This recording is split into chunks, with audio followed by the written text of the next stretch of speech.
Kemudian nakaru dan urang medike dengan urang mekari.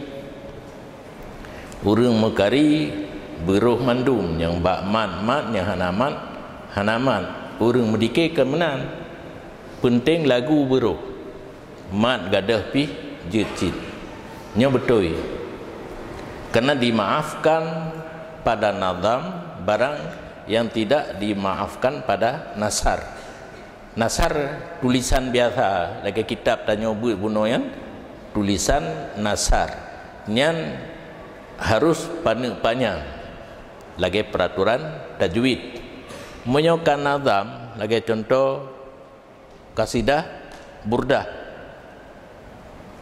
Bait nahu yang Ibnu Aqil, bait mantai. Nya hana berlaku le tajwid. Diutamakan iramanya. Misal hana loncon tole nan mufhum. Menyo namanya syair hana berlaku le kaedah tajwid. Pada bukan syair yang berlaku kaedah tajwid. Misalnya natom didengar Barzanji. Barzanji itu ada nasar atau kisas. Abtadiul imla karena ujung halan untuk ahli. Nah kan? Nyan harus lagi baca Quran. Hanya abtadiul imla kreh-kroh juga hanya yang lealih yang tak boleh.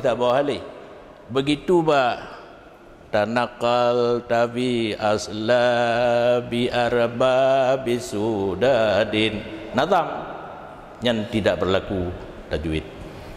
Bahkan na luntumung sabo tulisan salawat misuji yang salah ba ujung bet je tak ka kedih ba pun bet awai karenanya hana jeung lafaili kasidah burdah na satu kalimat hana abih bak sabuh bait tikan kalimat bak bait didikut tikan tu ke kedih bak bait uke watetakeun kan hana sabuh kalimat berpisah itu diperbolehkan pada nazam.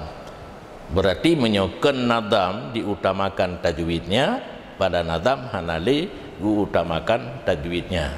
Nya contoh yang kebiasa sallallahu ala Muhammad sallallahu alaihi wasallam.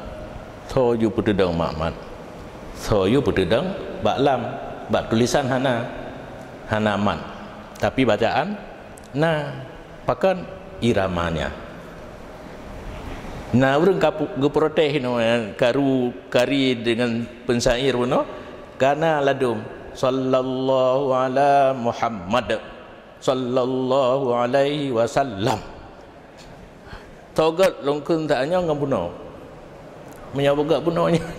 Nazam diutamakan menyebahasa Arab buhu. Taknya apa lembagah? Irama. Menyebahasa Arab buhu. Buhu na lagi lam yahtalim qatuta. Nyan fa'ilatun mustaf'ilun na nazam tertentu, na irama tertentu. Menyebut salah takkan kahanaruh irama tertentu no. Jadi dibolehkan pada nazam mukhalafah tajwid, tidak dibolehkan pada nasar.